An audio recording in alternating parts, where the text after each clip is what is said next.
সুপ্রভাত, কেমন আছো তোমরা সবাই? অনন্যার ব্লগসের আরও একটি নতুন ব্লগে তোমাদের সকলকে স্বাগত জানাই। আজ মঙ্গলবার, সকাল এখন 7:30 মতো বাজে। আমি ঘুম থেকে উঠে ব্রাশ করে ফ্রেশ হয়ে চা আর ভাজা মুড়ির সাথে প্রাতরাশটা সেরে চলে এলাম ঘরে।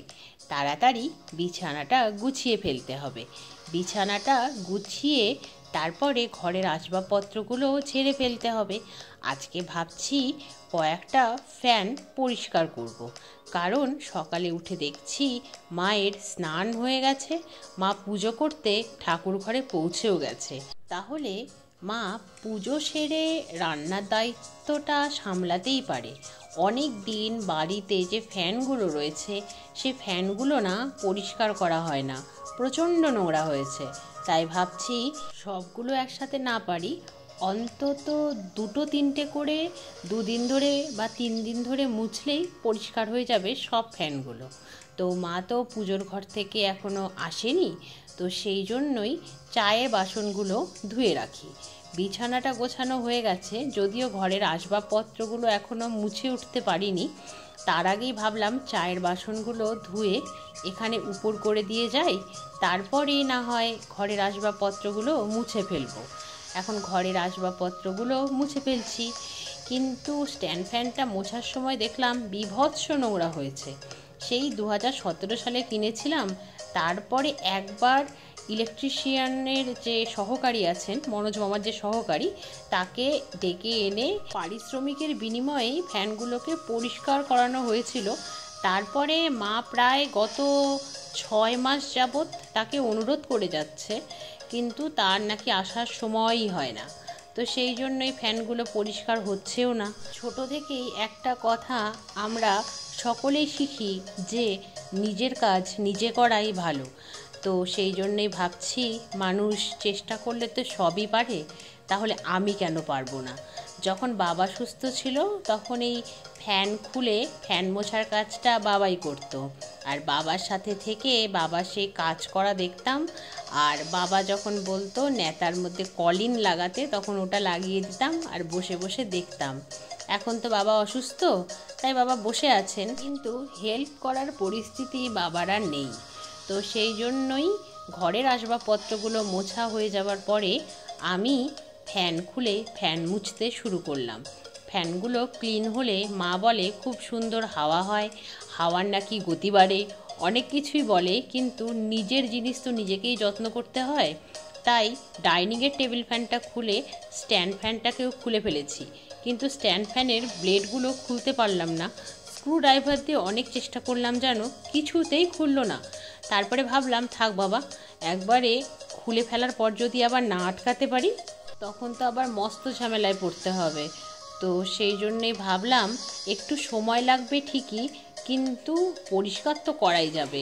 ব্লেড খুললে তাড়াতাড়ি পরিষ্কার হতো, কিন্তু ব্লেড না খুলতে পারার জন্য আস্তে ধীরেই ঠিকঠাক পরিষ্কার করে নিলাম। সময় লাগলো ঠিকই, কিন্তু রিস্ক তো রইল না। এইবার স্ট্যান্ড ফ্যানটাকে আটকাতে পারলে হয়।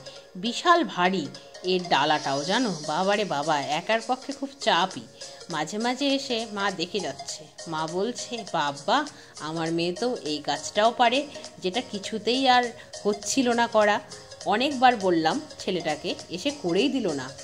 একটা করে ফ্যান মুছছি খুলে খুলে, আবার চালিয়ে দেখছি চলছে কিনা, নাকি বিকল হয়ে গেল একেবারে। টেবিল ফ্যানটা আর স্ট্যান্ড ফ্যানটা মুছে কমপ্লিট করার পরে মায়ের সাহায্য নিয়ে উঠে পড়েছি একটা উঁচু টুলের ওপরে। সেই উঁচু টুলে দাঁড়িয়ে এখন আমাদের ঘরের সিলিং ফ্যানটা মুছে পরিষ্কার করলাম। বাবারে বাবা, আজকে ওয়েদারটা ঠান্ডা ঠান্ডা থাকলেও ফ্যান পরিষ্কার তো আর ফ্যান চালিয়ে হয় না, ফ্যান অফ করে করেছিলাম, তাই ঘেমে নিয়ে একসা হয়ে গেছি। সিলিং ফ্যানটা পরিষ্কার করার পরে বিছানাটা মাদুরটা ভালো করে ক্লিন করতে হবে, কারণ সিলিং ফ্যানটা তো বিছানাটার উপরেই ছিল, তাই না? তাই ভালো করে পরিষ্কার করে দিয়ে তারপরে স্নানে যাব ভাবছি। আজকে সকাল থেকে ভালোই বৃষ্টি হয়েছে। এখন বৃষ্টি নেই, তবে রোদ ওঠেনি। স্নানে চলেই যেতাম, কিন্তু মা বলল জলে জারিকেনটা থেকে জলটা না ঢাললে বোতলগুলো ফাঁকা পড়ে আছে। তাই জারিকেন থেকে জল ঢেলেই ফেললাম। জল রাখার এই জারটার মধ্যে একটা অ্যাকোয়াগার্ড নেওয়ার খুবই দরকার। এখন একা হাতে সব করতে হয়, এই হলো একমাত্র সন্তান হওয়ার জ্বালা।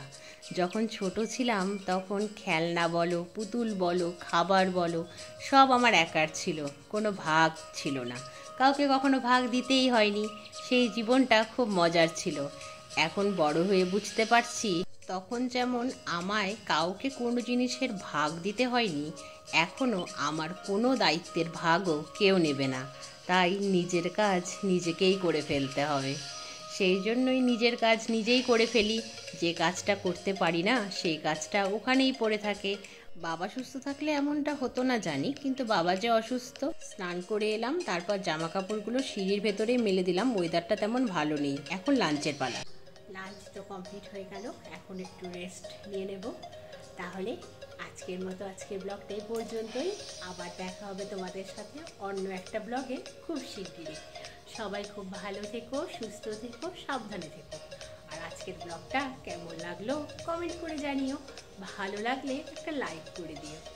আর অতি অবশ্যই অনন্যার ব্লগসকে সাবস্ক্রাইব করে দিও, কারণ আমার পরিবারে অনেক সদস্যের সঙ্গে আমি আনন্দ করে থাকতে চাই।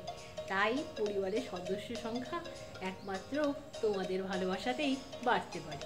তো সেই জন্যই চ্যানেলটাকে সাবস্ক্রাইব করে দিও, আমার পাশে থেকো, আর আমাকে এইভাবেই ভালোবেসো।